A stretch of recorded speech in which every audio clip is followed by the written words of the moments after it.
Good morning, teacher. My great comfort to Ricardo Berrio and Miss Altamar. We are going to talk about the material design to practice oral skill. Right. The context is about education level student from 5th grade at bilingual school. English level is A2. Right, we are going to use the Y second condition to this level. Right, the first, the student can imagine things level more easily in urban situation. And the second part, the students are usually more sociable.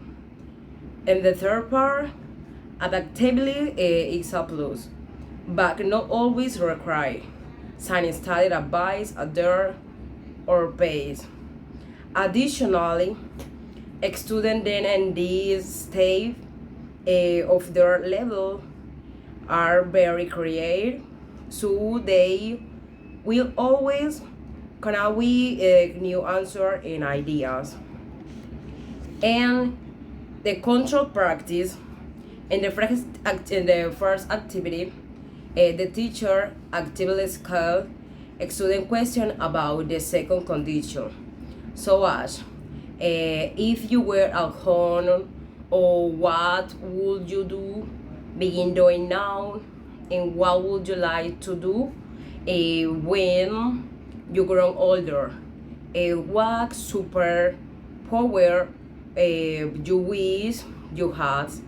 Invisibly laser vision, heavy weapons in your finger, etc. To those types, for example, we are create and their student, allowing the teen outside of the box. A student can look at imagine a future source of example.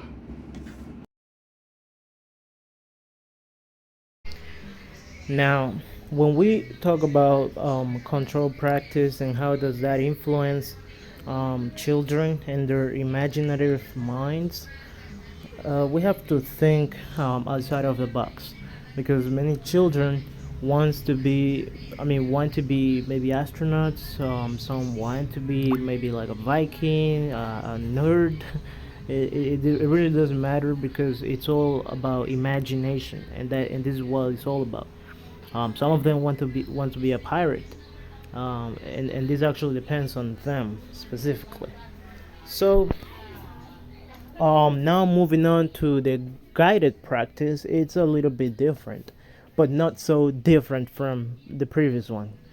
In this case, the teacher, as just a practice, will ask a student to stand up and go on the board to draw something.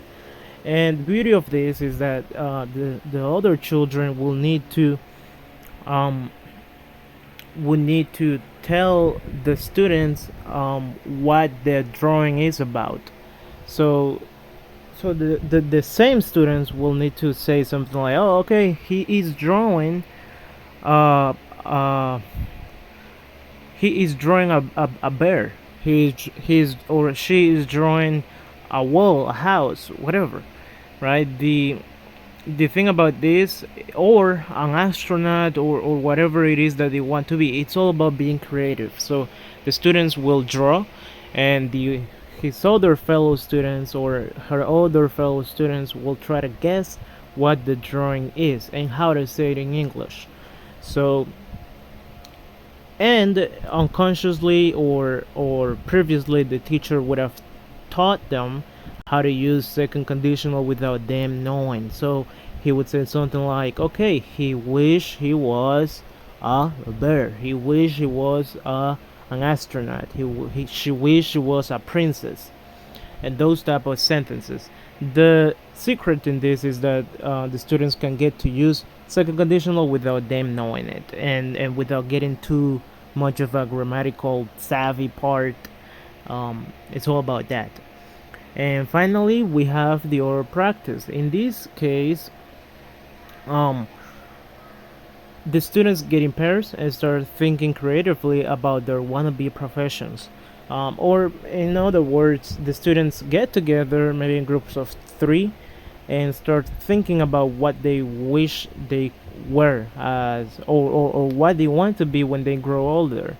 They really do not know this, but having them think about it, it's really cool because it makes them project themselves to an upcoming future. Um, Maybe they want to be a firefighter or their favorite anime character. It's all about what they want, or even a movie character. And the more creative the teacher can get them to be, the better the class will perform. The main idea is for them to imagine things and talk it however they can. We as teachers cannot interrupt in this part of the practice, because the idea is for them to talk, talk, and talk. Practicing second conditional without them knowing it explicitly. This is what it's all about. The more they can get to the more they can get to practice and try to use the language that the teacher had previously taught them how to use, the more neurons can connect, and the more they will be able to do it, because it's all about daring to do. Okay, and finally, as we were able to see, this type of practices using second conditional but not specifically focusing on the grammatical part, it's all about getting to have children to socialize more, because learning a second language, it's hard if you are not able to socialize, to be daring. It's always hard to do so.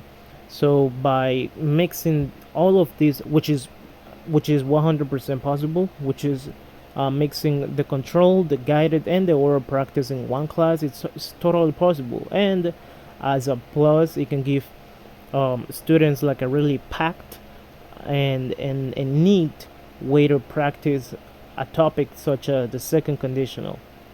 And of course, maybe at the time they will see it as something that is not as important, but at least they will get to practice English. They will get to practice their